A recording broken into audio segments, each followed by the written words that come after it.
When NBA Youngboy went after Gillie the Kid and used the death of his son as a punchline, the culture waited to see what would happen next.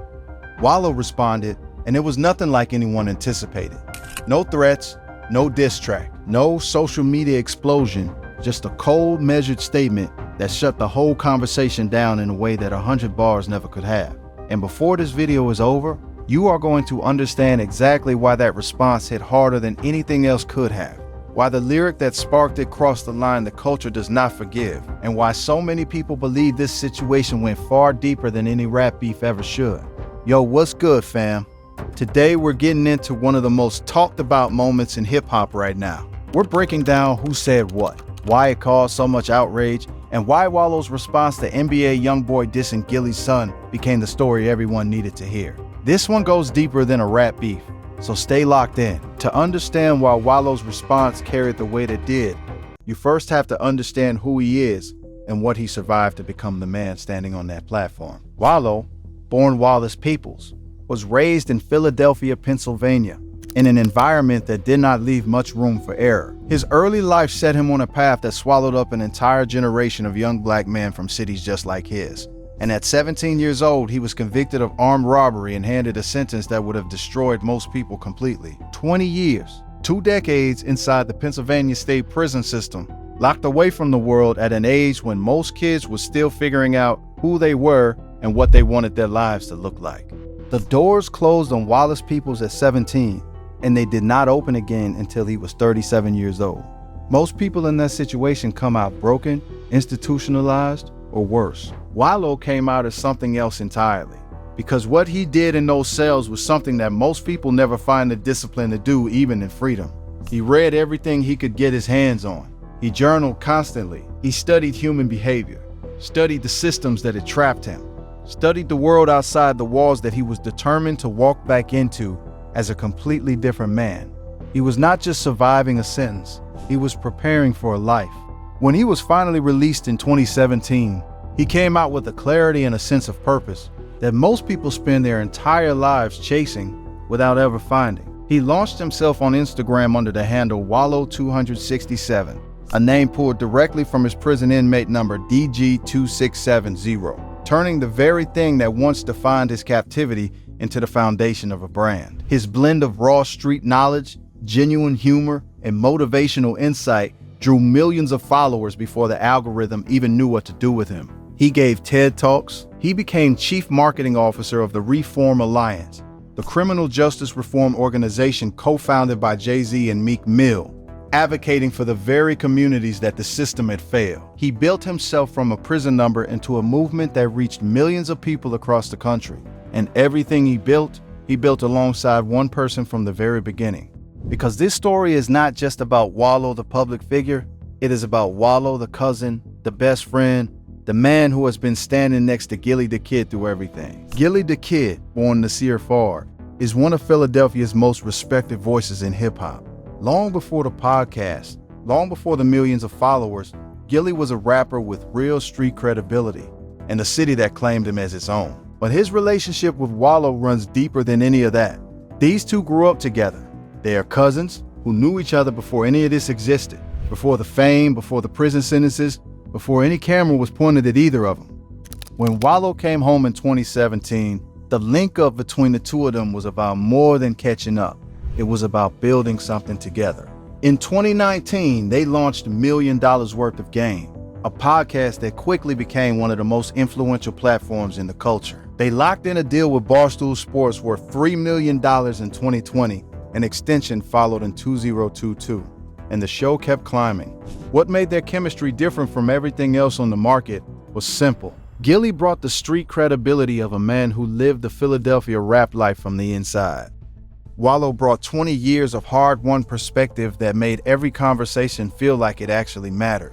Together, they built a space where the biggest names in hip-hop sat down not just for the platform, but because they trusted what Gillie and Wallow stood for. That trust, that bond between the two of them, is the thing you have to keep in mind for everything that comes next. Because what happened to Gillie in 2023 did not just happen to Gillie. It happened to Wallow too. In July 2023, Gillie suffered the kind of loss that no parent should ever have to survive. His son, Devin Spady, known in the hip-hop world as YNG Cheese, was fatally shot in Philadelphia during a triple shooting. He was 25 years old, young, talented, still building his name as a rapper in his own right, and gone in an instant on a night that changed everything for that family. Wallo watched his best friend, the man he had built everything with, go through the worst experience a human being can go through. He was there, not for the cameras, not because it was good content for the podcast, but because that is who Wallo is to Gillie and who Gillie is to Wallo. He stood beside his cousin through the grief, through the public mourning, through the interviews where Gillie described preparing his son's body for burial himself, washing Devin by hand as part of Islamic tradition, a moment Gillie said fundamentally changed the core of who he was as a man. Wallo watched his best friend carry that. He was in those rooms. He heard those conversations. He was present through the specific silence that follows when your child is no longer in the world. The kind of silence that no amount of money, fame, or platform can fill. And when the internet turned ugly and baseless conspiracy theories about the shooting started circulating, forcing Gillie to publicly defend his son's name again and again, Wallo was standing right beside him through that too. 2 years after the tragedy, Gillie publicly revealed that law enforcement told him the person responsible was a drill rapper named Noah Scurry. But that answer brought no real closure, because Scurry himself had already been killed before any accountability could follow. So Gillie was left carrying the weight of knowing what happened to his son with nowhere to direct it and no clean resolution in sight. Through every single stage of that process, Wallo was present, not performing loyalty, living it. That context is the foundation of everything that followed in July 2026, because when that lyric dropped, it was not just Gillie who heard it. It was the man who had been standing next to him through every single chapter of that grief. Now let me break down for y'all exactly how the situation got ignited. On July 14, 2026, a snippet of an unreleased NBA Youngboy track surfaced on the internet, first picked up and shared by the No Jumper account before spreading everywhere within hours. This was not an officially released song. This was a leaked fragment of an unreleased recording. And that distinction matters because it means the track had not gone through any formal process before the culture was forced to react to it. What was on that snippet stopped everything dead. Youngboy rapped, "I had thought about killing Gillie, but that bitch ain't killed nothing about his son. Let that land." In one bar, Youngboy not only came at Gillie directly, but reached into the most devastating chapter of that man's life and used his murdered child as a punchline. The lyric was not just a diss. It was a taunt aimed at Gillie for not responding to his son's death with street violence, mocking a grieving father's restraint as weakness, framing the choice to not retaliate over a murdered child as something to be embarrassed about. For Wallo, a man who had been standing next to his best friend through every single moment of that grief, hearing those words was not an abstract hip-hop controversy. It was personal in a way that most people watching from the outside could not fully access. The real kicker, though, is what made this particular diss so much harder to process than a standard rap beef. There was no existing conflict between Youngboy and Gillie going into this moment. No prior back and forth, no documented bad blood, no history of shots being fired between them at any point. If anything, the relationship had been warm. By July 2026, Youngboy had been on a prolific run of dissing seemingly everyone across hip-hop, going at Future, Offset, Doughboy, Carlissa Stafford, and name after name without pausing to assess the collateral damage. But none of that prepared anyone for him to reach directly into Gillie's family and pull out YNG Cheese as a weapon. What made it hit even harder was the specific history between these men. Back in late 2023, just months after Gillie lost his son, NBA Youngboy sat down with Gillie and Wallow on $1 million worth of game. He came into their space, their platform, the show that Wallow and Gillie built from nothing and turned into an institution. He sat across from a man still carrying fresh grief, and in one of the most widely shared moments from that episode, turned the questioning around and asked Gillie and Wallow what made them happy. It was a disarmingly human question that neither host saw coming. Gillie spoke about legacy and survival with the kind of emotion that only comes from a man who has lost something irreplaceable. Wallow gave the kind of answer that only comes from a man who has lost everything, rebuilt it all, and knows exactly what it cost. It was one of those genuine podcast moments that reminded people why the show had become what it was. Youngboy had shown real compassion in that room. He had asked about happiness while sitting across from a father still processing the murder of his child. Wallow was in that room. He heard that exchange. He watched Youngboy ask his best friend what still brought him joy in the middle of grief. The contrast between that version of Youngboy and the one putting YNG cheese in a diss lyric was not just confusing for the culture. For Wallow, it was a specific and personal betrayal that no amount of rap beef logic could explain or justify. When the snippet dropped and the internet erupted, Wallow did not give the culture what it was looking for.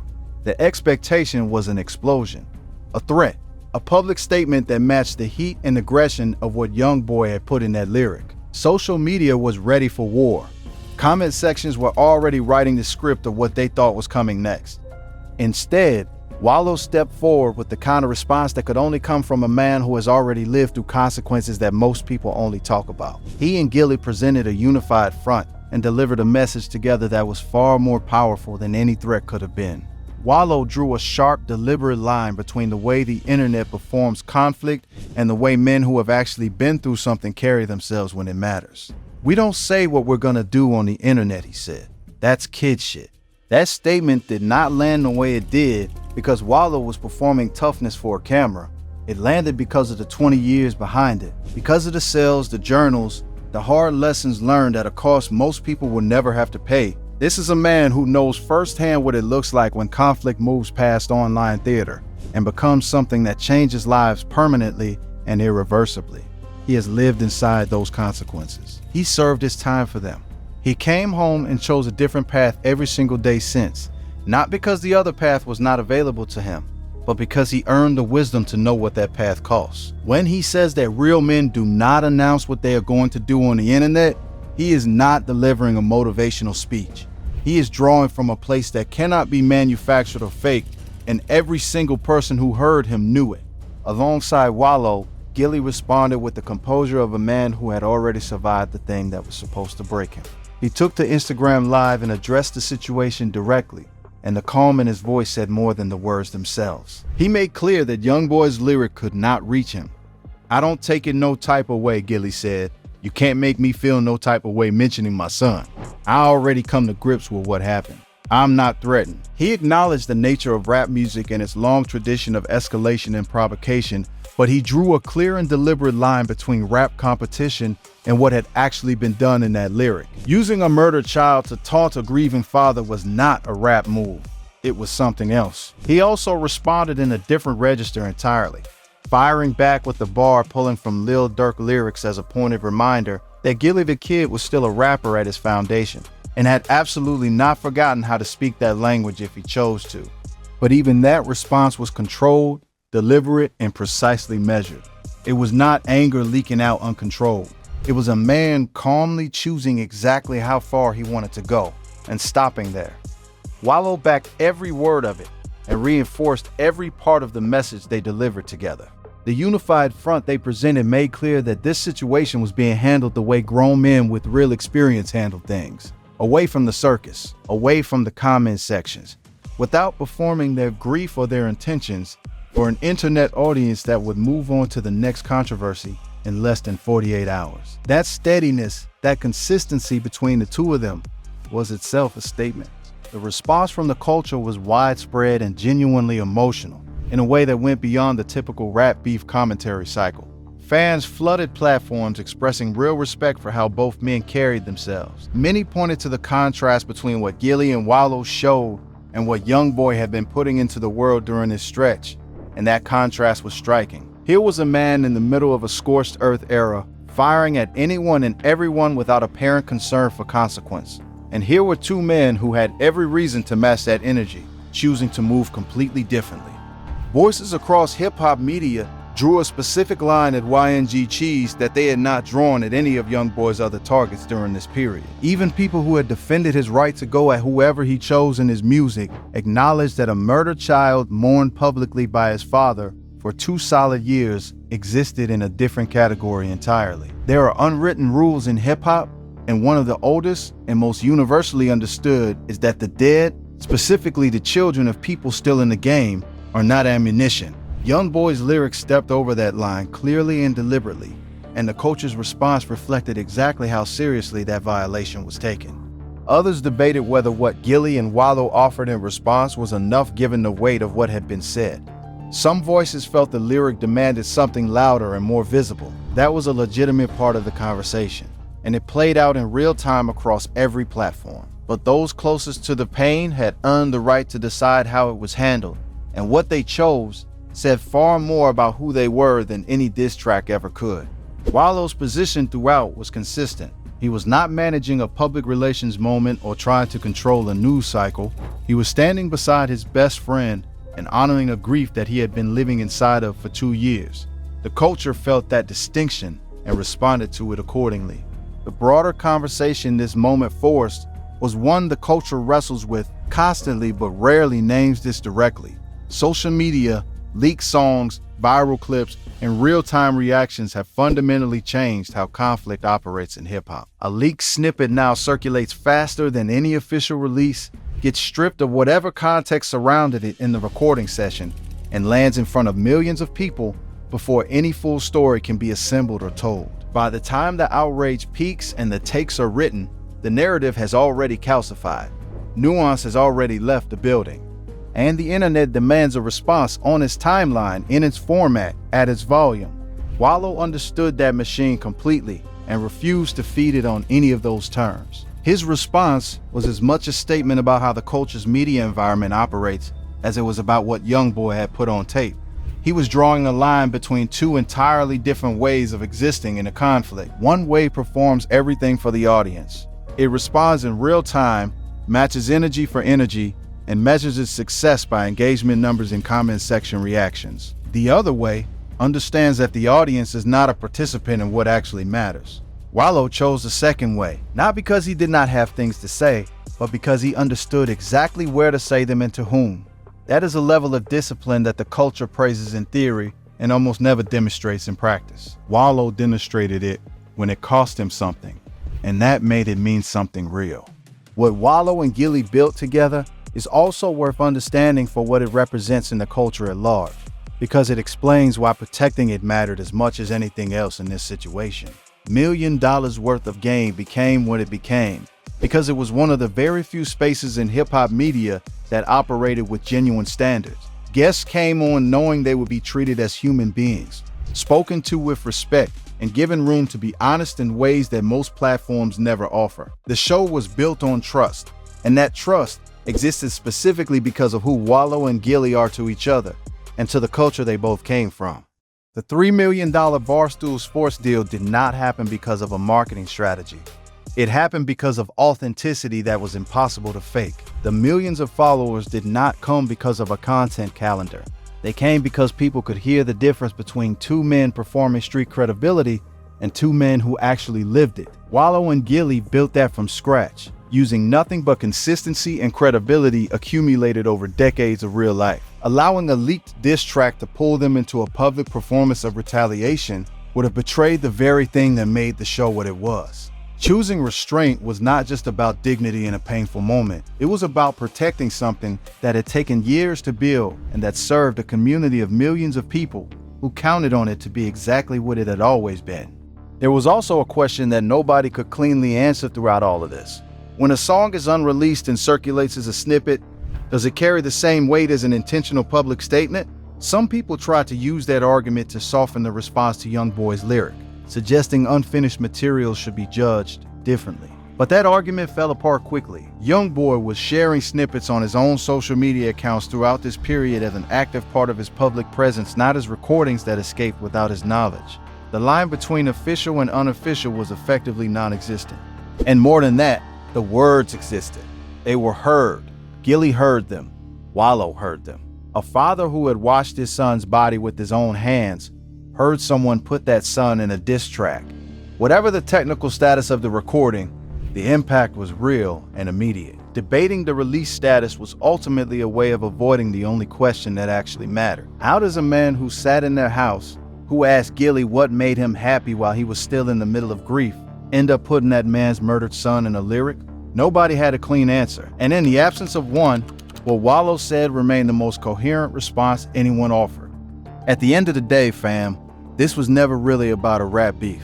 It was about what it looks like when a man stands up for his best friend in the middle of the most personal attack imaginable, and does it without making it a show. Wallow spent 20 years in prison, earning the perspective he brought to this moment. He came home and built a life, a platform, and a partnership with the person who matters more to him than anyone in the world. When a leaked lyric tried to turn Gillie's grief into content and Gillie's dead son into a punchline, Wallow did not perform his response for the internet. He handled it the way he handles everything, with the weight of a man who already knows what is on the other side of unchecked emotion and has chosen a different path every single day since he walked out of that prison. Think about what that actually takes. The entire world is watching. Every podcast, every blog, every corner of hip-hop locked in and waiting for the explosion that they were certain was coming. Every algorithm primed for the chaos. And Wallow looked at all of it, looked at his cousin who had been carrying the weight of burying his son for 2 years, and chose stillness over spectacle. The choice was not weakness. It was not silence born from fear or calculation.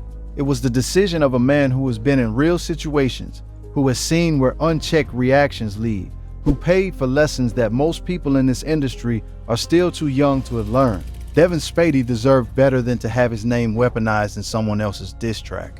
Gillie deserved better than to be mocked over the worst chapter of his life. And Wallow made sure the culture understood that, not by saying everything he could have said, but by saying exactly enough. That restraint, that precision, that refusal to give the internet what it was demanding is what 20 years in a cell and 2 decades of living right after can teach a man. And it is exactly why this response will still be talked about long after the snippet that sparked it has been forgotten. That is what loyalty looks like when the stakes are real. That is what Wallow looks like when it counts. Make sure you drop your thoughts in the comments, fam, because this one deserves the conversation. And if you are not subscribed yet, what are you waiting for? We got more coming.